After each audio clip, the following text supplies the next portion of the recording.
Welcome to Lede Speak YouTube channel. Thanks for watching. Please don't forget to subscribe. Lovers all over the world, nípa update down fún yín náà ni nípa Awon ọ̀rọ̀ tó ti ní agbára gidi ni tó dẹ̀ ti fẹ́ máa dá ìjà sílẹ̀ láàrin àwọn ọmọ ọba lọ́balọ́ba ní Ìjẹ̀bú Òde. Rí pé àwọn ọmọ ọba ní Ìjẹ̀bú Òde wọ́n jáde síta. Àwọn kan sọ wípé nídìílé Fẹsẹ̀gbá wọ́n ní àwọn kan jáde síta. Àwọn ìyá yẹn sọ wípé Wasiu Ayinde pé kí o kì í ṣe ara àwọn, wípé fìdí pọ̀tẹ̀ ni ó ti wá. So a rí ní ẹ̀kúnrẹ́rẹ́ níbi tí àwọn èèyàn ti jáde síta. Àwọn kan tẹ́ ń sọ wípé kò lè jọba, kò kí ń ṣara àwọn òdẹ̀lẹ̀ aláwọ̀ kí wọ́n lu ọgbọ́n èrú, kí wọ́n fi ọwọ́ èrú kí wọ́n fi tó. Gẹ́gẹ́ bí a ti mọ̀ pé gbogbo wa náà ní Nàìjíríà mọ́ tó ń lọ sìn tó bá ti lọ́rọ̀ lọ́ba dé. Àwọn tán bá mọ̀ yẹn ń jọba nípò òṣèlú ni wọ́n sábà máa ń rówó yọ. But àwọn tí wọ́n jẹ́ àwọn afọbajẹ àti àwọn ọmọ oyè nílùú Ìjẹ̀bú Òde wọ́n ti jáde síta wípé kò sí ní tó ń jọ, pé olúkálùkù á lọ sí field, olúkálùkù á fi ojú ẹ̀rí tó ń ṣẹlẹ̀, kò ní sí ìyànjẹ ní gbogbo àwọn nǹkan tí àwọn bá fẹ́ ṣe. Wọ́n dẹ̀ tún kìlọ̀ fún àwọn tí wọ́n bá ń gbowó pé kí wọ́n má gbowó, kí wọ́n jẹ́ kí ìdìbò kó wáyé nírọ̀wọ́rọ̀sẹ̀ because orí àpèrè Àwùjalẹ̀ kò kí ń ṣe nǹkan tí àwọn gbọ́dọ̀ fọwọ́ yẹpẹrẹ mú. So ẹ ṣe gan ni, ẹ gbọ́ analysis lẹ́kùnrẹ́rẹ́. Ilé bàbá ẹ̀ mọ́ àmọ́ ń pa nǹkan tó ṣe àwọn ọmọ bàbá Adébáyọ̀. Ìyá Elegusi yẹn. Ìyá Elegusi ò wá lórí bàbá ẹ̀. Ìyá Elegusi ò mọ̀ nípa kò bímọ rárá. Àtọ́ni ẹ̀gbọ́n ìyá mi gangan ni ìyá Elegusi yẹn. Kò bímọ rárá ni. So kí ló ní òun ọmọ ìyá Elegusi fún ọ̀rá o? Bí tó sàn bàbá ńlá mi. So tábẹ́rẹ́ tó gbowó lọ́wọ́ ẹ̀ kó lọ dáwọ́ ẹ̀ padà fún un. Mr. Larry ẹjọ mọ Sisi Dúpẹ́ ẹjọ mọ mo kàn fẹ́ sọ̀rọ̀ kan mo fẹ́ máa lọ sí ẹjọ mọ. ẹ sọ̀rọ̀ Mr. Larry ẹ sọ̀rọ̀. ṣe rí mo kà á lẹ́ni King Wasiu Ayinde whatever they call him is from Fìdípọ̀tẹ̀. Now wọ́n ti wá set up committee, you have to trace your lineage backward to 7. So wọ́n wá fún King Wasiu Ayinde on the 10th of December right now, 5th ló close training. So now wọ́n ti ní kó pick a form, wọ́n pick a form, wọ́n sì pé fill your form then bring your lineage from 1 2 3 4 5 6 7 training. Like what Sister Lu said, Ifá ò mú ọba ní Nàìjíríà mọ́, and Ifá does not take naira anymore. The Ifás will pick dollar or pounds or euro. Like Mami Bisi, she was saying, I really respected that my sister. Wọ́n ti bastardize culture wa ní Africa. I'm from Ondo.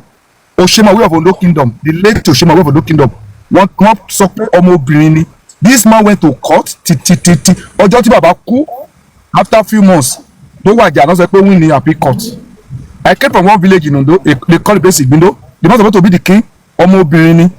Wọ́n frustrate bàbá yìí títí tó fi kú ni. He was a retired custom general officer. Ṣẹ́rí wọ́n ti destroy culture wa nílẹ̀ Yorùbá. There is no more culture anymore. There is no more culture. Wọ́n ti destroy. If you have money, you can become anything in Nigeria. Nílẹ̀ Yorùbá. So yes, Ọba Adésanyè was wọ́n ní ọmọbìnrin ni. This one went to court, wọ́n ló para ẹni. After a week ló win appeal court ní Benin. King Wasiu Ayinde tó bá ti jẹ́ pé ọmọ full something yẹn ni, if you can prove from 1 to 7 line a year, anyway no problem. But to me, with due respect to Yoruba culture, that man does not have the ability, the capacity for the Yoruba culture. Yoruba is our culture. Go to Brazil, go to anywhere, we have a good and real culture, but because we want to politicize everything. May God bless everybody, may God bless Yoruba land. Thank you, man. Since busy, I like you, man. Maybe be the Aṣojú Ọba of your state or your thank you very much. Sisi Dúpẹ́, mo fẹ́ dáhùn sí Mr. Larry ẹjọ́. Mr. Larry kò ṣe Yorùbá rí kan ló ní issue o. Ẹ já lọ sí Kano náà ní issue tiwọn. Wọ́n ṣe yí ọba nílùú lọ́ba ń padà lọ́la o. Wọ́n gbogbo ọ̀dọ̀ ló ń pè láwọn lọ́ba kiri. Everywhere the problem ọba délẹ̀ yìí bó náà wọ́n ní tiwọn náà ń bẹ̀. Ibi tí gọ́ọ̀mẹ̀ntì bá ti wà, wọ́n máa enhance, wọ́n dẹ̀ máa influence. Kano lé ọba méjì ló wà, ìkan wà títì kan wà nílé. Wọ́n tún yí ọkọ̀ ìkan tó padà, wọ́n pín wọn sọ́nà mẹ́rin, wọ́n tún dá wọn padà sọ́nà méjì. Bí ìjọba wọn ṣe ń ṣe lọ́ ṣe ń ṣe. Ìjọba la ń pè é lóyún tí ẹ̀ ṣọ̀rọ̀ federal. Tí gọ́ọ̀mẹ̀ntì state bá ti ní interest inú kan, wọ́n á politicize ẹ̀.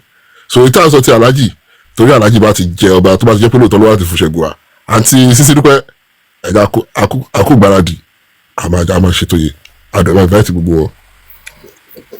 Who's next? Who is next now? All right. So, I want to speak generally. I don't know too much about the lineage and whatever Ijebu, but I want to say that when it comes to Yoruba culture, I do feel like we've watered it down. I will give kudos to the Benin people, and I will say some. Please can you mute? To some part of the northern kingdom, they still follow certain culture, and all. I'll go back to. I remember when this current Ooni of Ife, and this is my own opinion. I remember the rumors going around. Know that Tinubu was part of the people that helped in Jobangba, and that guy had court cases, stupid of lands. That he was in debt to a lot of people. That they had snatched several lands. I think Sahara reporters did an expose that time of people calling him out that he was owing money. This current Ooni of Ife. Before we knew it, Tinubu helped him, and this is my opinion for the Tinubu supporters. Is my opinion. I feel like Tinubu helped him, and they gave him that position. It really helps to build his status, helped him to pay a lot of his debts, because there were reports out there that he was in massive debt, right? And those positions, they are first. I used to say that to me, they used to be first class obas, but a lot of these obas have sold that position so cheap, even from the Oba of Lagos. No, mo rántí gba COVID àbí nǹkan tó lọ jí staff nínú palace. The whole thing is just a mess, right? The whole thing is just a mess. Now I remember the former Ooni of Ife, the kind of class that he had, Shijuade, it was I feel like that's the last Oba of that position that I really respected, right? Unlike this present one with his tales of many wives and one wife leaving and one wife coming back, I think the whole thing is a mess. Now for Wasiu, I don't know if Tinubu says he should be king or whatever, he will be king, right? I don't have any faith in the country. I don't have any faith in their politics. I don't believe in their Ifa that their Ifa is choosing any king. In fact, even if you are from the ruling house, if you are not from the ruling house, go safe. If people of certain timber and caliber say you are going to be king, you will be king. That is Nigeria. People will just shout, because what do they really want to do if he's not going to be king? If they say he's going to be king, if he wants it bad enough, and if he greases the right palms, and if the powers that be says that he's going to be there, he will be there. So that one, I'm not too bothered. But my thing is, maybe he will now finally have a wife that he will sit at home with, or at least two wives, because he has been claiming that he's practicing polygamy. But I don't even think he practices polygamy. It's one woman that stays for a while and the woman goes. So maybe this one will finally make Wasiu olórí ìyàwó, because now we always say that àwọn obìnrin ní olórí ọkọ. Maybe he will not finally lórí ìyàwó, and you'll be able to stay in one place and have like 2 or 3 women in the palace, and they will all be a big happy family. Because I don't know. So maybe finally you will have Yawu, and you will have a woman that will live in the palace with him, or even more than one self, and they cannot grow old and live happily ever after. Because Kagbele in year 1, ka dump in year 5, go to Bemi in year 6, go to dump me in year 80. Maybe he will not find out, but Ìyàwó máa bọ̀ wálé ń sìn dájú ìyá jókòó jẹ́. Ọba àti bọ̀ wálé o, ọba àti bọ̀ wálé. This one will be ìyàwó á bọ̀ wálé, so maybe ìyàwó á bọ̀ wálé. Ọba di ọba ló máa wálé.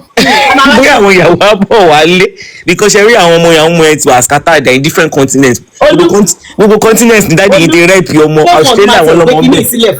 Orí comment section èèyàn kan ní pé tí kí wọ́n bá jẹ ọba, àwọn máa personally bá pé wọ́n build antinata síbẹ̀, kí ló dé? Wọ́n tẹ̀ máa ní ìdí ẹ̀ sọ́dọ̀ ẹ̀sẹ̀ méjì. Ọmọ bá wọn ṣe antinata kí. Ẹ wo ọmọ máa sùn lọ rẹpẹtẹ ni wọ́n á máa donate ẹ̀pọ̀n. Wọ́n á máa donate ẹ̀pọ̀n ní palace. My only fear, although it's already happening, is them. I feel like they've already.